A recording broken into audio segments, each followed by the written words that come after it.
Time now for our positive Professor Karol Sikora. Karol, in just a moment, we'll be getting your expert opinion as to whether it's ever possible to eliminate COVID. But first, I wanted to discuss with you an unspoken tragedy stemming from the COVID-19 pandemic. New data from the Office for National Statistics has laid bare the issue of non-COVID excess deaths. For the weekend in July 30th in England, there were 1,029 more deaths than normal, but only 389 of those were from the virus. During the same period, excess deaths in private homes increased 33.4% on the 5-year average, suggesting the majority of excess deaths are now happening at home rather than in hospitals or care homes, fueling fears of a public health tsunami created by the NHS backlog. Now, according to ONS stats published last year, male deaths in private homes in England between the start of the pandemic and September from heart disease were 26% higher than the 5-year average, while prostate cancer deaths had a 53% increase. So, Karol, I know you've been investigating this issue this week. What's going on? Who knows? I mean, there's no doubt. Every day, 1,750 people die in Britain. It's sort of constant. It goes winter, summer, all the way through. It's seasonal. And obviously, there's a whole range of causes for those deaths. And what has happened is that the deaths at home have suddenly risen over the last year. And it's still there. Last week, it was still there. And it is a puzzle. And it's probably, my view is it's almost certainly the fact that people are just not bothering to trouble the NHS. They either find it difficult to access their GP, difficult to access hospitals, or they're too frightened to do that. The message, protect the NHS, which was right at the beginning, if you remember, save lives, stay home.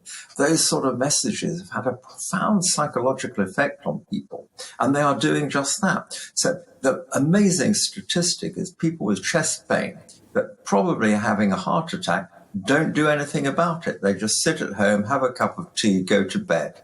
And that's not good, because later on, they'll suffer from damage to the muscle of the heart. So it's clear something's happened, and it's because of the psychological operation of the government, I guess, that people are so frightened. They're not bothering to go into hospital to use healthcare services. And it's bad news for everybody. Well, it's an absolute huge concern.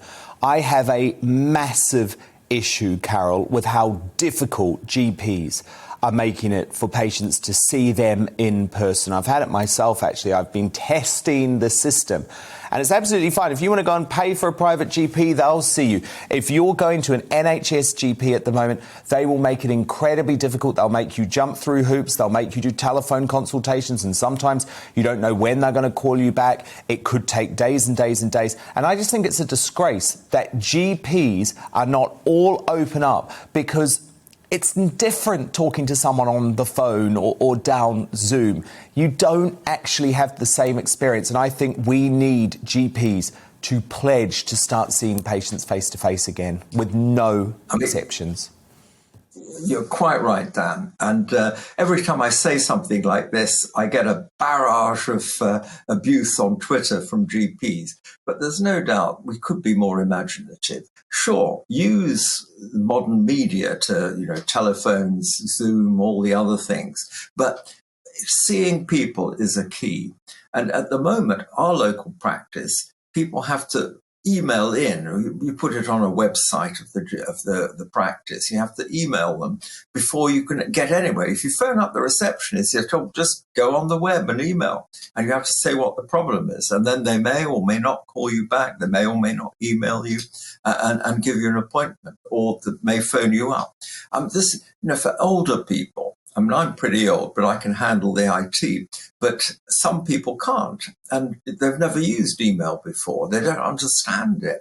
And it's wrong that you can't either go round or phone up and get an appointment. And an appointment in person is just so important.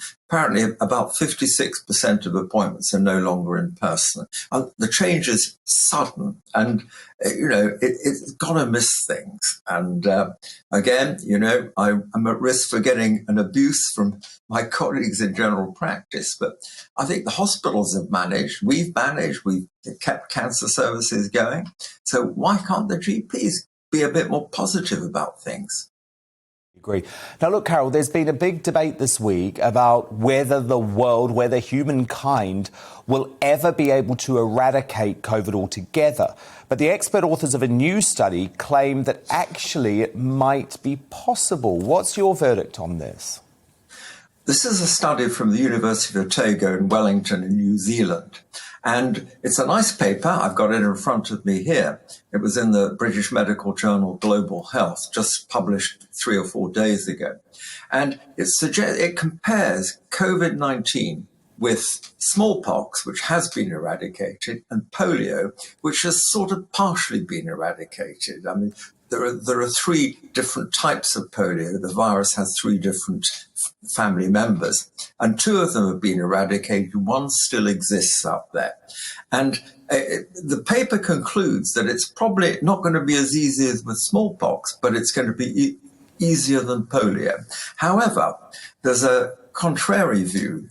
Nature, the scientific journal, had a study. It collected evidence from 100 people in immunology, infectious disease and so on, and asked them, could we eradicate COVID? And 90% said no, it's going to become endemic. Now, endemic means we just have to live with it. And, you can't lock down if you've got an endemic disease. We have lots of endemic disease. The flu is probably the best example.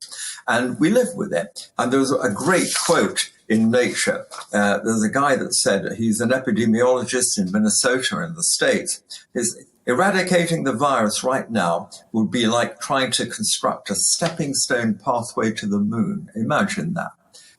It's not feasible. So I think we're stuck with it.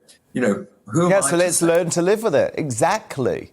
Yeah, we have to. And then we'll all live a much better life instead of chasing what I believe is an impossible dream of zero COVID. It is an impossible dream. And the people that are suffering, as we discussed earlier, people with heart attacks, people with cancer, people with other needs, including hip replacement. It's disabling to have a bad hip. And not to mention people who just need to see their family or want to go on a break. I mean, there's loads of reasons why we should get back to normal. And Karol, we still have the flu, don't we? We still have the flu. The flu has not been eradicated. And when was the Spanish flu epidemic? 1918. And, we've learned to live with it. Every winter, people come into hospital, they go out of hospital. Some die with the flu, and we don't make a fuss about it. We don't screen people for it. We don't wear masks on the train because we're worried about the flu. So, COVID's got this special status for some reason, and partly because of the frightening psychological campaigns, not just Britain, but other countries have wielded against it. So, all around the world. No, absolutely. No, and that's why we need you. That's the positive Professor Karol Sikora, who will be back with us again next week. Karol, thank you so much. Welcome to the GB News YouTube channel. You can watch us live 24 hours a day, catch up on your favourite shows, and join in the conversation in the comments below. Don't forget to subscribe and you'll never miss any of our exclusive content.